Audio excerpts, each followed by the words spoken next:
Hello everybody, this is Chronos018 and I really apologize for not getting any videos done. My work schedule has just been nuts, and whenever I would be off, sometimes I wouldn't even feel like doing anything besides just sitting at my computer, and, well, not recording obviously. But, as soon as I get this one done, I'm going to try and get the Toradora one done. That way, you know, people who like the show will be able to continue reacting to it with me, because I've only got 3 of those done, and just so you know, for my second channel, I did get a Loud House episode done. I just haven't had a chance to do the My Thoughts video because I still have to. I probably need to go and rewatch it again just to make sure, you know, that I got, to get my thoughts collected on it. Because the only way I'm going to be able to do that without having to do a second take on watching it is if I record the My Thoughts video right after I watched it. Actually, that's probably not a bad idea, because it doesn't take long to make those videos. Only 10 minutes, probably. Anyway, yeah, this is going to be my thoughts for My Hero Academia Season 3, Episode 3. In this episode, dang it, let me check real quick. Because this is supposed to be the episode that we get to see more of, hang on, I'm going to have to pause it. Hello, everybody. Dang it. Hang on. Okay, yeah, this is where we're going to see...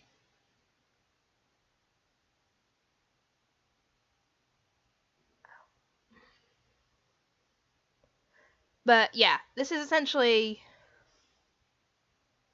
the episode where we get to see the training camp. Sorry, I'm making sure that my mic goes down. Anyway, yeah, we get to see the training camp for them, and oh boy, I feel bad for the kids. They're being put through hell, essentially.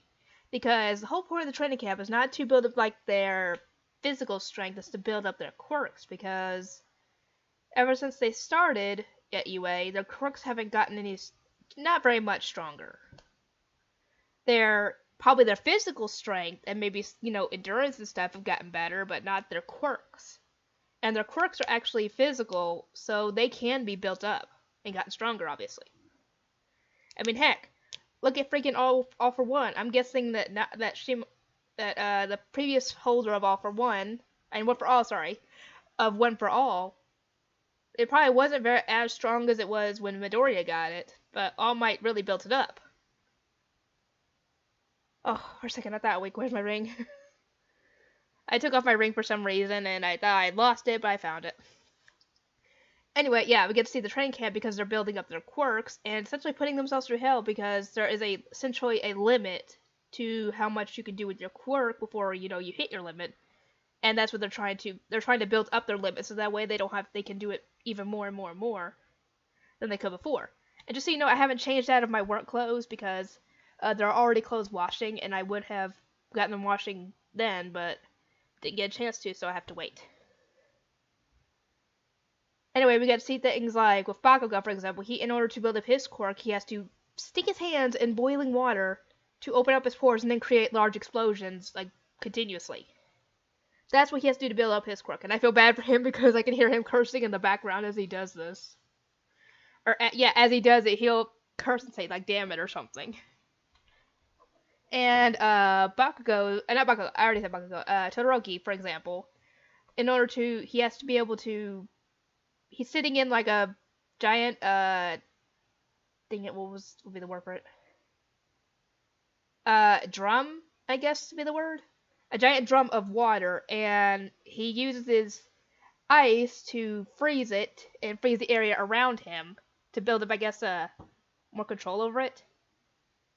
And to get his body used to the cold, and then he'd use fire and turn it on to fire, you know, to get, like I said, to get more control over his quirk. And to possibly at some point be able to use them both at the same time, you know, fire and ice. Which would be amazing. That would make him very OP, in my opinion. And some of them, we got to see a bunch of them. We didn't get to see everybody, I think. Did we see everybody? Yeah, I think we just about saw everybody. If they didn't show off someone, feel free to let me know who it was. But I think they got everybody in this training camp, essentially, how they showed off what everybody was going through. Anyway, Class 1A is there too. Class 1B is there, is there as well, and they're having to go through that as well. And I don't think I mentioned this last episode, but there are 2 characters in the show that we know of, or that I know of. Probably not you guys, but there are 2 characters that are transgendered. Yeah, it took me by surprise too. I actually looked it up. But yeah, there are 2 characters that are transgendered in this show. Tiger is transgendered. Tiger is a female to male complete transgendered. And then there's another one that we'll see later. I think you've already seen the character, you just haven't seen them, interact with everybody else. Anyway, after they get done with their training, which everybody's probably near exhausted, and probably can't even move, let alone stand or do anything, they have to cook their own food. Yeah, that sucks for them. Because when you go through that kind of thing and you're essentially exhausted, you don't want to do anything except lay down and probably die. That's probably how bad it was.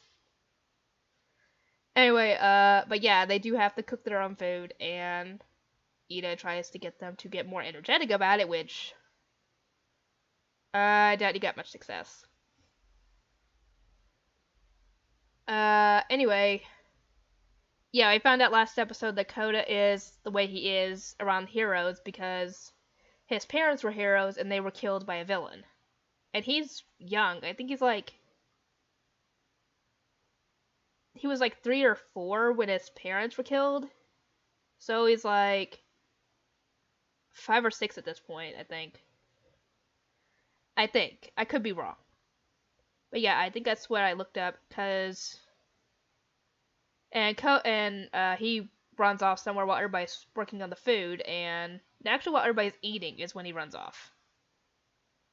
And Midoriya tries to bring him some food, and he actually tells Coda that he asked Coda that his parents were the water hose heroes, because Mandalay didn't mention the name, but he probably figured it out. Because it's Midoriya, he's smart. He'd pay attention to anything hero related. And obviously Coda is, well, completely against talking to any of them, including Midoriya. He's probably against talking to even his aunt, cousin, whatever you want to call it, second cousin, I don't know. Feel free to explain that to me, because it was her cousin's kid. Coda is her cousin's kid. So, second cousin? First cousin, I don't know. Anyway, let's see. Midoriya tries to... he essentially told his story to Coda about how his friend, aka him, was quirkless and how he never gave up and he's still wanting to be a hero and all that, and Coda isn't really listening to him at this point. And the next day, the training from hell continues, and they find out that, yeah, the extra lessons happened right after, so Kirishima, Mina, Kaminari, Sato, and Sero, all 5 of them had to go through extra lessons until probably 4 or 5 in the morning, and then they had to get up at like 7, so they were exhausted. And, yeah. They find out that none of the other teachers are going to show up because, well, they're trying to keep the place secret away from the villains, so only Aizawa, Vlad King, and the Pussycats, and I'm guessing the principal. Maybe the rest of the teachers. I don't know. If somebody could clarify that for me, I'd really appreciate it. Anyway, those are the only people that know where the training camp is. So it's supposed to be secret from the villains. Supposed to be. Oh, but that would be too easy. But yeah, after their training for that day, they're going to be having a test of courage where everybody's trying to scare the bejesus out of everybody using their quirks. And sadly, Kirishima and his little group, because they failed, they're getting the extra lesson, so they're not going to get to do that. Sucks for them. But yeah, Midoriya tries talking to Todoroki about what he said to Coda and how it probably didn't help. And Todoroki said that if you're just going to rely on words alone, they had to be pretty darn powerful. Otherwise, it's not gonna be. It's actions that speak louder than words, essentially. So yeah, if the person doesn't know you, and your words have to be pretty powerful in order to be able to convince them otherwise. Anyway, during the test of courage, villains start popping up. So yeah, that's essentially what happened this episode. I understand Midoriya wanting to help Koda, but like Todoroki said, if Koda doesn't know you on a even on a personal level, he's not gonna listen. I don't even think he would listen to Mandalay at this point. So yeah, his words would have had to have been pretty powerful, like coming from All Might or something. I don't even think All Might would have been able to convince him otherwise. Like he said, actions speak louder than words, essentially. But yeah, I felt bad for the students, very much so.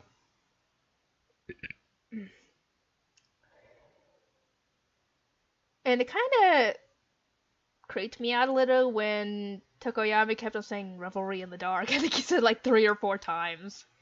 And I can understand it, considering we never got to really see his quirk much in the dark.